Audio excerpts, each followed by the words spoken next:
Okay, hello and welcome back to the Hive and episode 15, I think, this week. And today we're going to be talking about a topic that kind of came to us during the course of last week's conversation, where it came to us in a bit of a blinding flash, given that we're all long-standing members of the workforce and we've been around for a few years.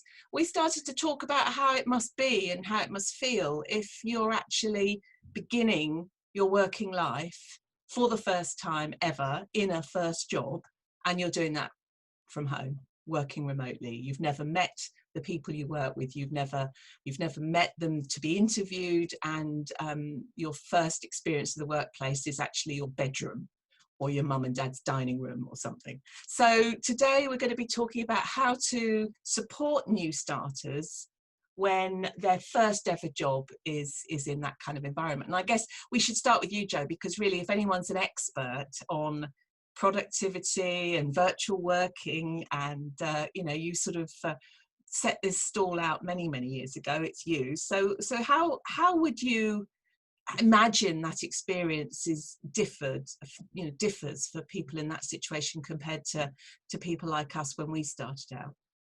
Well, I actually don't mind going first on the basis not of what you've just said about supposed expertness, but actually I did interim work for a few years before I started my business. So I was an HR director, then I did interim, and then I started a different sort of business. And so I regularly, because I quite often did work that was elsewhere in the country, I regularly started a role with a new organisation, expected to hit the ground running from day one, and I quite often wasn't in the office, I was in my home office. Mm-hmm.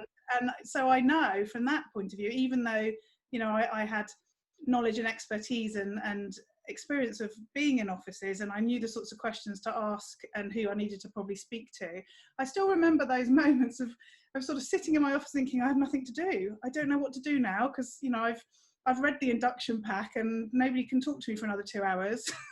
And I didn't actually have any work yet. When you start a new job, often you sit at your desk wondering what to do. And that's even in an office, never mind in your home office. And I even left a job once because I didn't have any work really to do. And I felt bad that they were paying me and I wasn't really working very hard. I've since changed my view. I might just stick around for a bit longer now. But it's even more important to sort of remember that as that person hasn't had that experience, they haven't started a job and thought, I need to speak to these people and I need to learn the answers to these questions. We have to think for them. We have to think ahead about what could they possibly need to know and in what order and when to, in order to start to sort of get engaged with the workforce. And things like induction, we quite often will say in an organisation, I'll go and spend the day in that department, and you'll get flung around an office, but at least you're in the office and sort of there. But imagine, go and talk to that department for a day and they're all in 6 areas of the country. How do you facilitate that? How do you make sure that people are having conversations at the right time and that somebody's got something to do and they're not just feeling, isolated and stupid and, all those other things that come up when you don't feel connected? Lorna, what would your take be on it? Because I mean, you've worked in organisations, I think, that have employed a lot of first jobbers over time. Yeah, I've run undergraduate recruitment schemes and programs and graduate programs, and worked in startups. We've hired a lot of people into their first jobs, and I've done lots of reflecting, I think, since this crisis has hit on, gosh, what must it be like to be starting a new first job? And I think starting a new job anyway during this unique situation is a challenge for anyone. But of course, when you're starting a fresh grad or somebody in their first job or whatever it might be, you're not just teaching them how to do the job, you're teaching them how to be at work and what work means, and all of the unspoken stuff, the culture stuff, the how we do things around here, which that's the stuff that you pick up by osmosis, because that's how human beings learn. Mainly we learn, you watch children, we learn by watching and trying it out ourselves, and having someone go before us and getting it wrong. So I think the point that you're sitting in your, well, I mean, I'm 43 and I've got a home office, but I've not had it, you know, all my life. Starting out in my career, I didn't have a home office. You might be living at home with your mum and dad. And the other thing that I think is curious about this role, maybe less for graduate schemes, right, because they tend to be on rotation, we tend to give them shiny stuff to come and attract them, but first jobbers, they're not the ones that you tend to give a mobile phone and a laptop to as a default, are they? No. So No. really, all that sitting by Nellie's not there anymore. Right? Yeah, you can't go and sit by Bob, and he's always done it, and Bob will teach you, because Bob, you know, is in his own. Now that of course has got pros and cons, because goodness knows what Nellie and Bob were telling them, but you know, so where's the onus? Where does the onus lie for trying to help make this better? And what is it? Does this come back to the poor old line manager, team leader, to really proactively find ways to make this happen? I mean, you know, do they sign up for a 10 a.m. osmosis session or what? I mean, how does it work, Jo? Just going to. It's going to come from there in the first place, hasn't it? But I suppose it really is even more important to really engage your whole team in embracing that new person and being really clear about what we've just said, that depending on their previous experience, this is not just a new job, this is a new way of being, this is a new thing that they're doing, as you said, in their parents' dining room or whatever, that they perhaps haven't known about before. And you know, it's happening. My nephew's off to university, and it sounds like he's going to go to university and then not actually go into the university. He's going to be studying at home, but at university. I mean, it's happening at all sort of levels of you know, the workforce and education, isn't it? That we're having to think differently. So it's about making sure everybody's aware of it and not taking that onus on as the line manager or the team leader, because some of that stuff happens in organisations because, and it isn't always done right, we know that, but you know, you've got a group of people in an office and they see somebody and they say, come and sit with me, or can I help you with that, or whatever. And we need to make that happen through other means, and everybody needs to be doing that, not just that one manager, because they don't have enough time as it is to do lots of stuff. To expect them to, you know, be constantly on the phone with the new person or doing these sorts of meetings or whatever to help them is impractical, isn't it? So how can we get other people in the team to do that? Who knows, maybe they're going to end up with like an induction manager who's going to have to onboard people in this environment, and that's their only job because it's so important and needs so much time to do it. I don't know. Yeah. And Lorna, what's your view?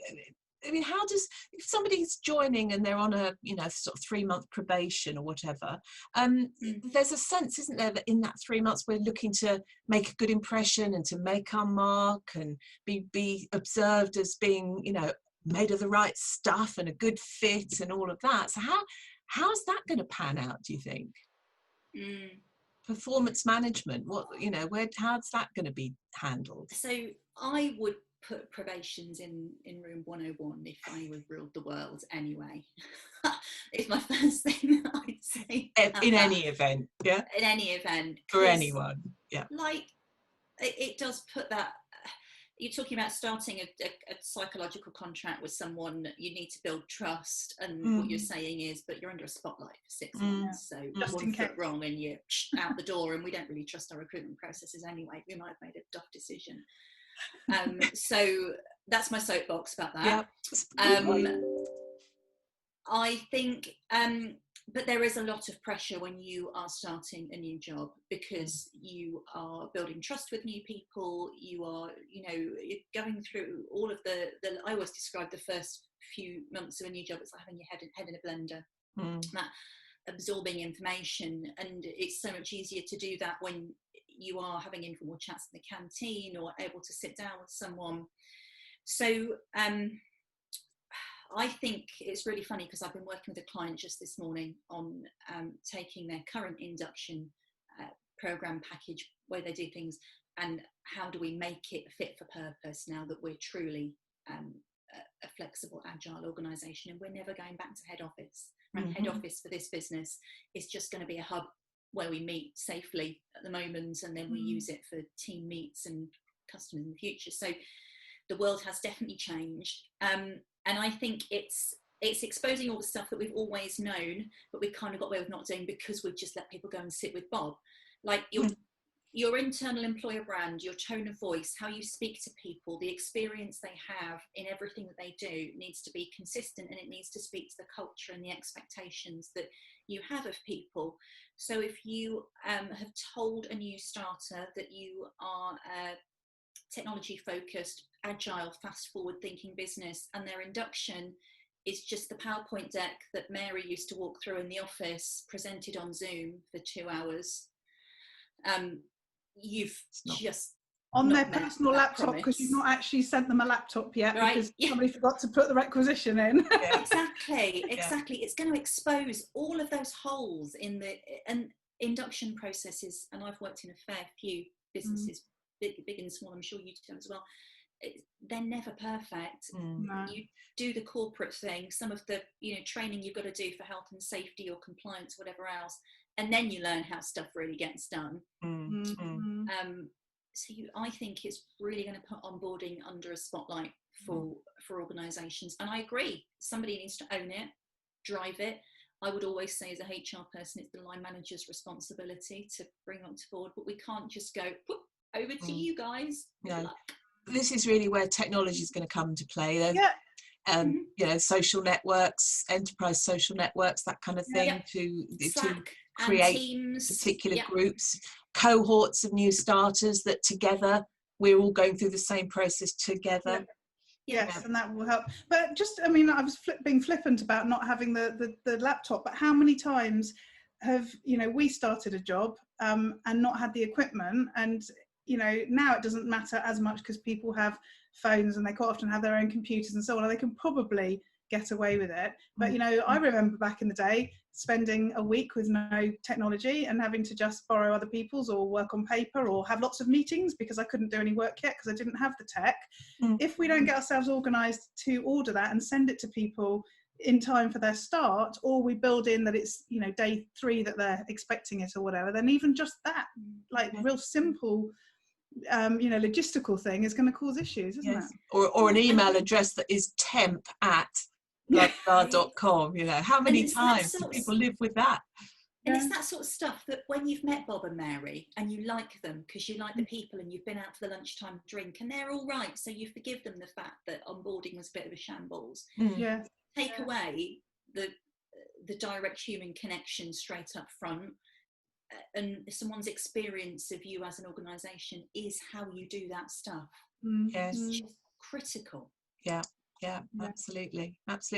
Ladies, excellent. One final takeaway from each of you. Jo, what does one person need to do in our mythical organisation to make this right, and who is it? You know what I'm going to come back to? If anyone's been watching these videos throughout, you'll know it's about treating people individually, working out what is going to be right for them and making sure you do that. Oh, you're so predictable, Jo. You're so predictable. I like to call it consistent. Consistent, of course. Lorna, what about you? I have this phrase that I use with clients and in change, but I'm going to use it here, which is meet people where they are, right? Find out, how do you need to be communicated with? What do you need? How, particularly with people who are new to the workplace, and I'm not going to get into the generalizations around, different generations, but how do you best communicate? Do you want a voice note in the morning? Do you want a WhatsApp group? Do you want to be on Slack? Do you want an email? Zoom one-on-one? What do you need? Jo makes everyone be on Slack. It's her mandatory. Well, that's for another day. That's for another day. Great stuff. Lovely. Jo, Lorna, thank you very much, and thanks everyone for listening. Bye bye.